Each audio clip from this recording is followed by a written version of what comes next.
Assalamualaikum warahmatullahi wabarakatuh. Selamat datang kembali di channel saya. Masih seputar update aplikasi Cisco Desk. Kali ini saya akan memberikan tutorial salah satu fitur yang baru ditambahkan di Cisco Desk. Update ini per Mei tahun 2025 ini. Nah, ini ketika kita buka aplikasinya langsung muncul pop-up berupa update itu. Sayang tidak terlihat tadi. Kita login ke aplikasinya.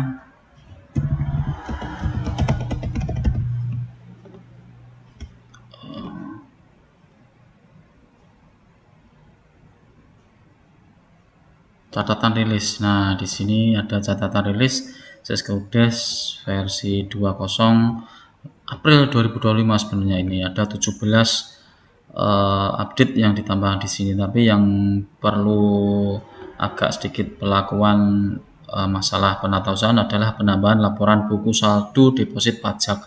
Ini tadi kebetulan barusan tadi siang ada pelatihan di kecamatan oleh Dinas PMD. Masalah laporan deposit pajak ini. Nah, di laporan kemudian penatausahaan ada menu baru yaitu buku kas pembantu deposit pajak. Nah, kita pilih kecamatan dan desanya, langsung kita cetak periode tanggalnya ini. Ini dari awal tahun sampai akhir tahun. Nah, ini kurang lebih seperti ini. Ada top up depositnya sebesar ini. Kemudian ada pemakaian deposit atau pembayaran. Intinya ini kurang lebih seperti Kortek. Ketika ada setoran deposit pajak harus membuat bukti potong. Nah, baru nanti saldonya harus 0 ketika sudah terbayar semua pajaknya. Ini deposit pajaknya 6.250.000. Kemudian pemakaian deposit atau bukti potong untuk penyetorannya juga 6.250.000, jadi harus 0. Dan ini perlu di entry secara manual di Cisco Desk dengan syarat SPP-nya baik berupa banjar ataupun definitif, tapi harus dalam bentuk tunai, dalam arti kata harus melakukan penarikan atau pengambilan uang di bank. Jadi bukan transfer, dan khusus untuk SPP yang transfer atau pakai CMS nanti ada update tahun 2026. Jadi untuk tahun ini bagi yang SPP-nya CMS semua itu tidak perlu melakukan entry deposit pajak ini. Kita hapus dulu ini SPJ-nya atau SPP yang buat latihan tadi pagi.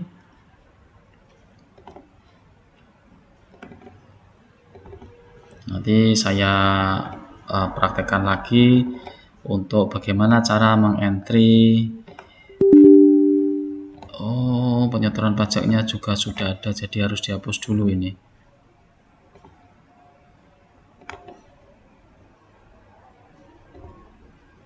Atau ya kita hapus dulu ini. Bentar. Nah, ini ada 4 penyetoran pajak yang kita lakukan saat pelatihan tadi, kita hapus semua. Data SPP ini sudah ada rinciannya. Ini.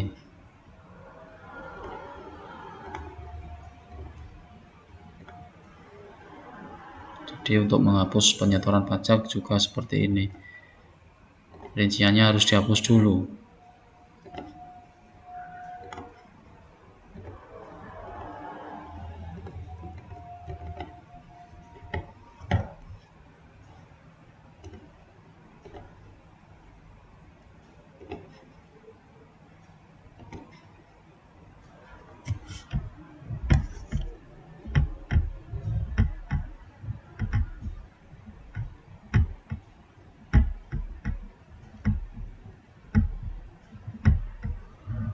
Oke, bukti penyetoran pajaknya sudah dihapus. Coba kembali kita hapus apa tadi? Di mutasi kas, kemudian ada deposit pajak. Deposit pajak ini juga harus kita hapus.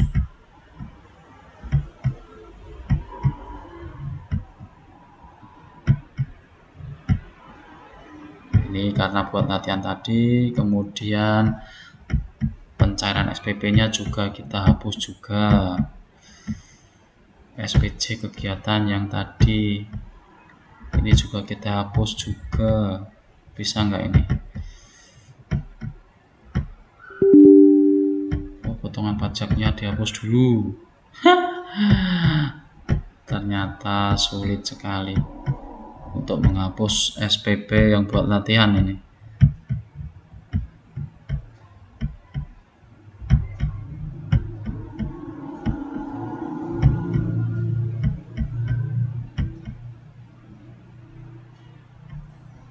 Kemudian SPP-nya kita hapus juga, yang untuk latihan tadi atau pencairan SPP-nya.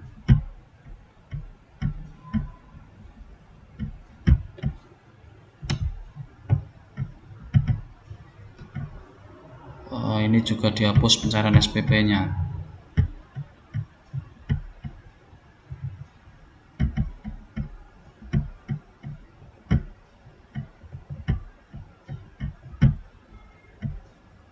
Oke,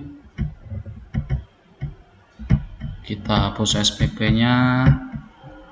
Ada 2 SPP yang buat latihan tadi, SPP definitif dan Panjar. Untuk SPP definitif ini harus menghapus rincian belanja juga ini, beserta potongan pajaknya dihapus semua. SPP ini sudah difinalkan, ini dibuat draft dulu.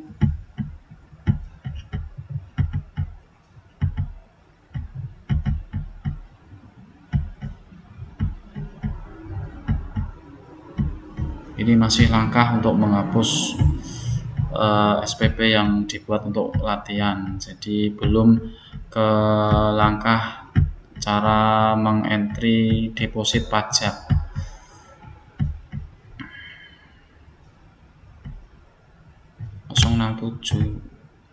Ya, hapus. Kemudian yang Panjar kita hapus juga.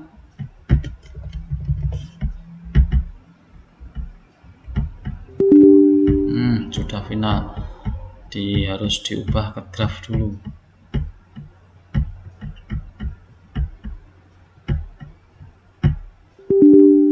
Sudah ada rinciannya. Ya Allah.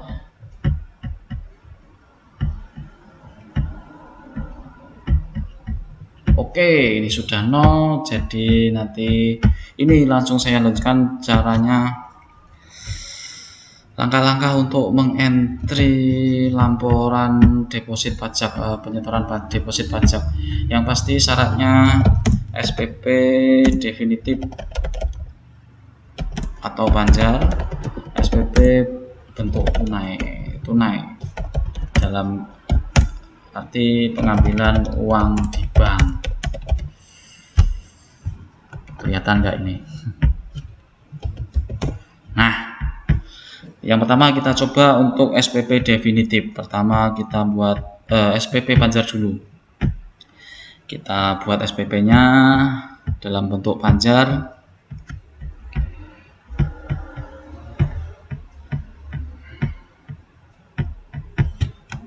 Uji coba SPP Panjar tunai. Nah, ini nama penerima Panjar dikosongi juga tidak apa-apa. Klik 2 kali SPP-nya, kemudian tambah, kita pilih kegiatannya. Ini kita coba di APBD saya pembuatan sumur di sawah ini. Peningkat pembangunan sumber air bersih milik desa. Nah, pembangunan sumur sawah. Misal bahan bakunya dalam kita hitung pajaknya juga ini untuk entry. Jadi di SPP Panjar ini untuk nominalnya harus ditambah potongan pajaknya. Misalnya kita belanja submersible ini 10 juta harganya.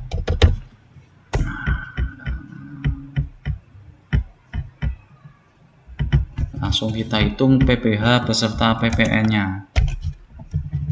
Untuk PPh jadinya 1,5/100 kali harga beli tadi. Untuk PPN-nya sama dengan 11/100 kali harga beli tadi. Jadi total yang harus dimasukkan di Siskodes adalah harga beli ditambah PPh ditambah PPN, totalnya adalah 11.250.000. Sudah, kita finalkan SPP-nya.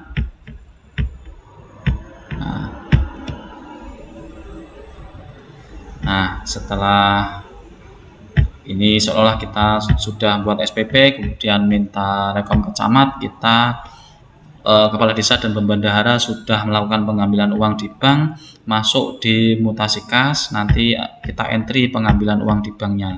Ini tadi sudah saya buat per tanggal hari ini, buat contoh disesuaikan ini jumlahnya misal 11.250 sesuai dengan SPP-nya.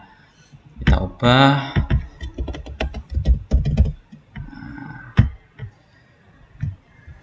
Kita simpan. Ini sudah, kemudian kita melakukan pencairan SPP. Nah, ini yang belum cair, ini SPP saya yang sebenarnya belum dapat rekom karena belum saya ajukan di kecamatan. Nah, ini tambah tanggalnya, ini sesuai tanggal pengambilan uang di bank, dan pasti pilih pembayarannya tunai karena SPP-nya tunai. Simpan, kemudian tutup. Selanjutnya adalah kita membuat SPC dari SPP dalam bentuk panjar tersebut. Di SPC kegiatan, SPC panjar kegiatan. Nah, ini kita tambah SPC uji coba. Simpan, ini sesuai keterangan SPP yang kita buat. Klik 2 kali, kita tambah, kemudian kode rinciannya. Ini sesuai dengan SPP yang kita ambil tadi. Simpan, kemudian klik 2 kali untuk membuat kwitansi belanjanya. Misalnya belanja submersible. Harganya di entry ini sesuai dengan harga plus pajaknya. Harga beli kita, kemudian PPh, PPN ditambah semua, jadi 11.250.000. Untuk namanya tinggal diisi sesuai nama menerimanya. Ini tunai karena tidak masalah ini. Simpan, kemudian klik 2 kali, tambah, kemudian kode potongan. PPN posotnya diisi sesuai hitungan tadi 1.100.000. Kemudian PPh dua-duanya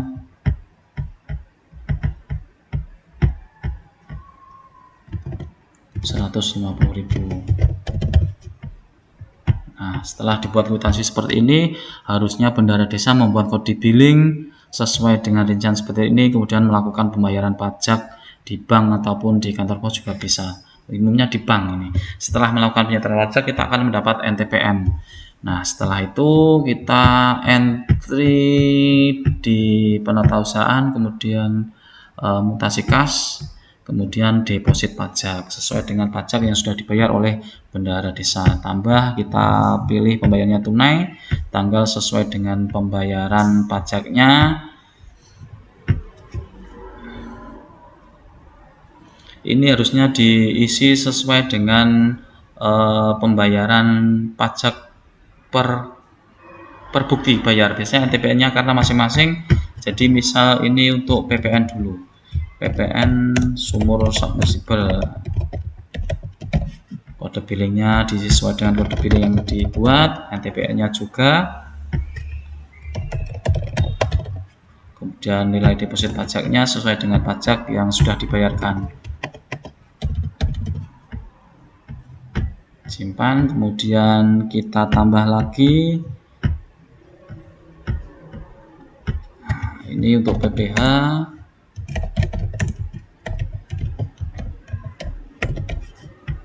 kode billingnya juga diisi, NTPN-nya juga.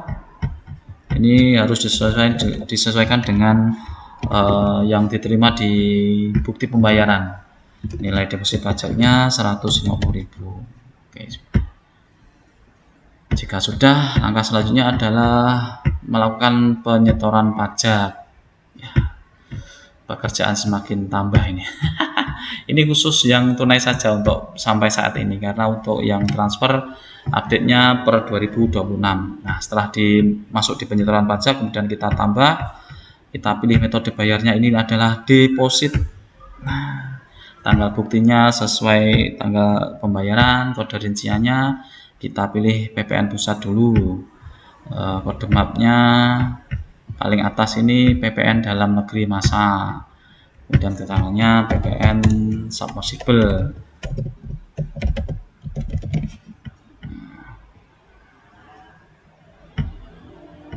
Nama penerimanya diisi,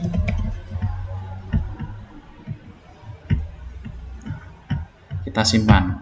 Nanti NTPN-nya tidak perlu diisi karena sudah kita isi ketika melakukan deposit pajak tadi. Klik tambah, kemudian klik ini gambar apa ini putar balik. Nah, ini muncul PPN-nya yang sudah kita input di data penyebaran deposit pajak tadi, sesuai dengan yang sudah kita bayar di bank. Kita pilih, kita simpan. Nah, ini untuk PPN-nya, kembali ke menu awal, kemudian kita tambah lagi metode bayar deposit pajak lagi, tanggal bukti tanggal 19 sesuai dengan tanggal pembayarannya. Kita pilih misal ini mau penyetoran PPh 22 ya, 22 dipilih, kemudian kode mapnya diklik. Nah, ini langsung paling atas, ini akan menyesuaikan paling atas sesuai dengan kode yang jenis yang kita pilih di kode rincian ini. Keterangannya PPh 22 sumur submersible misalnya. Namanya tinggal kita pilih, simpan, kemudian klik 2 kali, kita tambah, klik 2 kali, klik lagi. Nah, ini muncul sesuai dengan deposit yang sudah kita lakukan tadi. Kita pilih dan kita simpan. Nah, kita tutup, kita coba tes cek laporan deposit pajaknya. Tadi ada 4 item saat pelatihan, kemudian saya hapus, kita buat 2 item lagi, PPN dan PPh, kita cetak. Nah,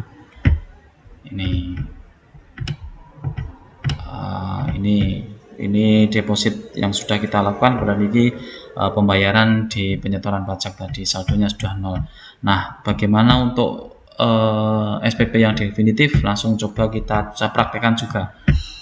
Pertama, kita buat SPP definitif. Kita tambah, pilih tanggalnya. Tanggal ini tes SPP definitif bisa. Kita langsung, jangan difinalkan, simpan dulu, nanti final setelah kita buat rinciannya. Tambah, ini kegiatannya sama saja karena buat uji coba, yang penting ada PPN dan PPh yang lain.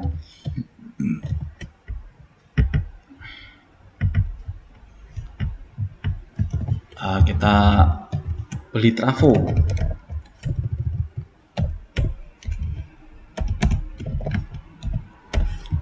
Misal harganya 5 juta.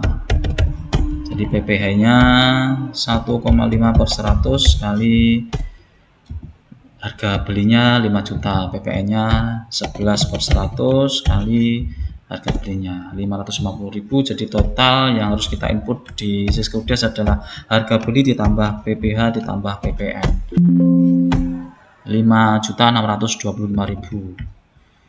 Nah, kita pilih jenis belanjanya, kita entry kwitansi belanja trafo 5.625.000. Jadi untuk definitif langsung kita buat kwitansi belanja beserta potongan pajaknya. Simpan, klik 2 kali rincian belanja ini untuk menambahkan potongan pajaknya. PPN pusat, langsung nilainya ini kita isi secara manual. Nanti kalau kita set biasanya tidak sesuai. Nah,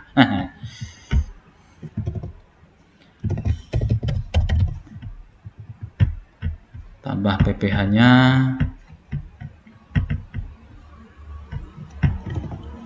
75.000. Kita simpan, kita tutup. Nah, setelah ini seolah kita sudah sodorkan ke kecamatan, sudah mendapat rekom, kemudian kita ambil uang di bank, kembali ke penatausahaan, kemudian mutasi kas, ada pengambilan, kita tambahkan di sini. Tadi sudah ambil 11.250 tambah 5625, jadinya berapa ini? 16.875. Kalau mau menambah tinggal tambah ini, kemudian tanggalnya juga kita pilih banknya, dan tes sesuai, misalnya ini dana DD tahap 1 misal saja, dan sesuai pengambilannya adalah 5625.000, atau kita jadikan 1 di sini juga tidak masalah karena untuk uji coba saja. Nah, jika sudah pengambilan uang di bank, kembali ke pencairan SPP. Nah, kok tidak ada, maaf, tadi belum difinalkan SPP-nya. Harap dipastikan untuk mencetak ini harus SPP-nya dalam bentuk final, karena kalau belum difinalkan akan muncul watermark berupa tulisan draft. Misal seperti ini, langsung kita cetak SPP-nya, nanti ada tulisan draft. Nah, ini sebagai langkah dari kementerian agar tidak merubah SPP yang sudah mendapat rekom. Ini sudah kita finalkan, kembali ke penata entry, penatausahaan, kemudian pencairan SPP. SPP belum cair. Nah, tes SPP definitif sudah muncul, klik 2 kali, kita tambah. Dan tanggal ini tanggal bendahara menyerahkan uang ke PK, bisa di hari yang sama saat pengambilan bank ataupun maksimal 7 hari setelah pengambilan uang di bank. Aturannya kurang lebih seperti ini. Kita simpan, tutup, langsung ke mutasi kas. Kita lakukan deposit pajak, tambah, pilih tunai dulu, tanggalnya hari ini juga nggak apa-apa, PPN trafo bisa berapa tadi, 550.000, kode billingnya diisi, kemudian NTPN-nya juga diisi, kita simpan, tambah lagi untuk PPh-nya.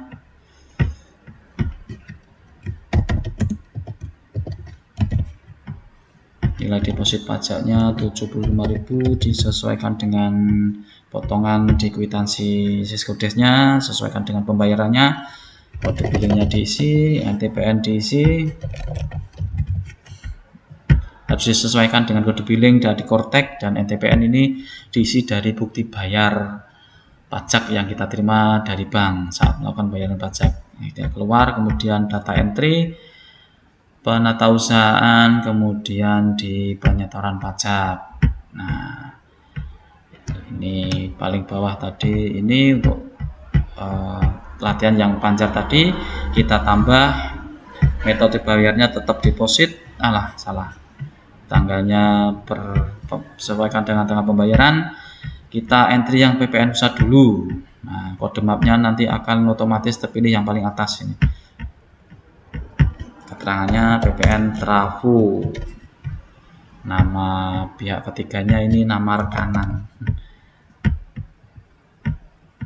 Kita simpan, kemudian klik 2 kali, tambah, ini klik gambar putar balik. Nah, muncul PPN pusat yang sudah kita entry di deposit pajak.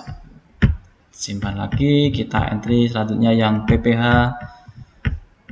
deposit lagi, kode rinciannya PPh 22. Misal ada PPh yang lain bisa juga ini.